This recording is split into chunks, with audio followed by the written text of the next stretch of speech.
नमस्कार सर्व B Ed धारकांनो. जसे की तुम्हाला माहीतच आहे की आपल्याला चांगली संधी आलेली आहे की कंत्राटी भरतीला उच्च न्यायालयाने परवानगी दिलेली आहे. तर ही परवानगी दिल्याच्या नंतर आता सर्वांनाच प्रतीक्षा लागलेली आहे की बाबा केव्हा आता ही याची जाहिरात येतील. प्रत्येक जिल्ह्यातून आपल्याला माहिती आहे की सर्वच जण याची आतुरतेने वाट पाहत आहेत. कारण आपण बी एड धारक भरपूर आहेत. सर्वांनाच आपल्या आपल्या क्षेत्रामध्ये काहीतरी करायचं आहे, जॉब शोधायचा आहे, सगळ्यांची धडपड चालू असते. पण आपल्याला जॉब वॅकन्सीज तेवढ्या हव्या तेवढ्या नाही आहेत. मग आता आपण काय करायचं? सगळेजण वाट पाहत आहेत की सरकारनं तर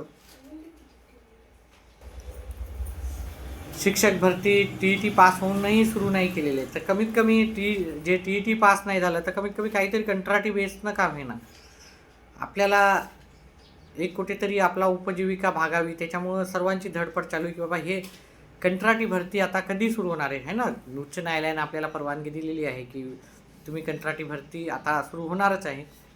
त्यानुसार 18,106 आणि समायोजनाला स्थगिती आल्यामुळे त्याच्या पण ज्या जागा रिक्त राहणार आहेत आणि येईल त्या काही दिवसामध्ये पण जागा रिक्त होणार आहे. अशा पकडून मला वाटते 22-23 हजार जागा आहेत. पहा, कंत्राटी भरती नसली असती तर नियमित टीचर इथे TET पास होणाऱ्याला ह्या जागा राहिल्या असत्या. ते दुःख मी समजू शकतो. TET वाले जे पास झालेले आहेत, टेट पास झालेली आहेत, तर त्यांनी एवढी मेहनत घेऊन वगैरे तरी पण आपल्या ज्या TETच्या जागा निघत नाही आहे, शिक्षक भरतीच्या जागा निघत नाही. आणि गव्हर्मेंट काय करतं की हे नियमित टीचर न घेता कंत्राटी भरतीनं टीचर घेत आहे. हे सर्वांनाच काय झालेलं आहे, कुठे ना कुठं हे होतं आहे. मी तुमच्यासोबत आहे त्या बाबतीत. पण आता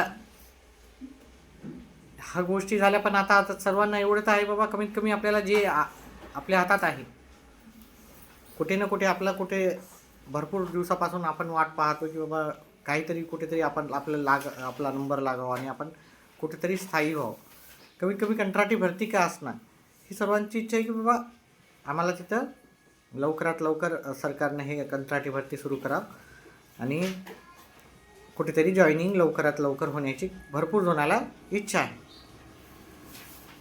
स्पेशली ही इच्छा त्यांना जास्त आहे ज्यांचं TET पास नाही आहे, TET किंवा CTET जे उत्तीर्ण नाही आहेत. कारण त्यांना ही खूप मोठी सुवर्ण संधी आहे ना. कंत्राटी भरती जरी 15,000 जरी पेमेंट असेल तर पुढे जाऊन नक्कीच ते पेमेंट वाढणार आहे सर्वांचं. आणि त्यामुळे त्यांची पण खूप जणांची इच्छा आहे की लवकरात लवकर सुरू व्हावं. पण नगरपालिकेच्या इलेक्शनामुळं म्हणा की बाकी कोणत्या तरी गोष्टीमुळं म्हणा की जाहिराती यायला थोडासा वेळ लागतो. तरी मला वाटतं की ह्या 8 तारखेपासून ह्या सर्व जाहिराती यायला सुरुवात होईल, 8 ते 10. आता त्याच्यामध्ये मी काय प्रशासकीय किंवा कोणत्याही याच्यामध्ये नसल्यामुळं ते एक्झॅक्टली डेट सांगू शकत नाही. पण लवकरात लवकर यायला हवी. आणि ही पूर्ण महाराष्ट्रातील प्रत्येक जिल्ह्यामध्ये ह्या जागा निघणार आहेत. त्याच्यामुळे काळजी करू नका की तुमच्या जिल्ह्यात निघतील किंवा नाही. तर प्रत्येक जिल्ह्यामध्ये निघणार आहे आणि याच्यामध्ये स्थानिक लोकांना जास्त प्राधान्य देण्यात येणार आहे. म्हणजे तुम्ही त्या जिल्ह्याचे असाल तर तुम्हाला जास्त प्राधान्य देण्यात येईल. तालुक्यावर असेल तर तालुक्यावरच्या ना जास्त प्राधान्य देण्यात येणार.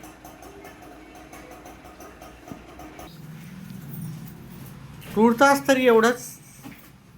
जशीच माहिती येईल, जशा जागा ज्या जिल्ह्याच्या येतील आणि किती जागा आहेत, काय नाही, कशी याचं वयोमर्यादा काय असेल किंवा बाकी सगळ्या नियम अटी जसं